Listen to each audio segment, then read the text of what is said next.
السلام علیکم viewers, welcome back to my YouTube channel daily tips with Asma. Sibgha نام کا شمار لڑکیوں کے ناموں میں ہوتا ہے۔ صبغہ ایک اسلامی نام ہے۔ صبغہ نام کی ابتدائی تاریخ عربی زبان سے نکلتی ہے۔ صبغہ نام کی لڑکیوں کے لیے خوش قسمت نمبر 8 مانا جاتا ہے۔ صبغہ نام کا مطلب ہے رنگین، خوشنما۔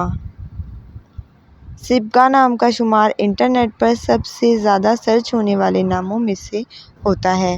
صبغہ نام کے افراد کے لیے موافق رنگوں میں زنگ نما، ہلکا سبز اور سرخ رنگ شامل ہے۔ خوش قسمت دنوں کے حساب سے اتوار اور منگل کا دن شامل ہے۔ صبغہ نام کے افراد کے لیے موافق پتھروں میں پکھراج پتھر شامل ہے۔ صبغہ نام کی لڑکیوں کے لیے خوش قسمت دھاتوں میں ہندسوں کے حساب سے تانبا شامل ہے۔ فرینڈز، اگر آپ اپنے نام کا مطلب جاننا چاہتے ہیں تو کمنٹ باکس میں اپنا نام لکھیں۔ انشاءاللہ ہم آپ کے نام کی ویڈیو ضرور بنائیں گے۔ Thanks for watching. اللہ حافظ۔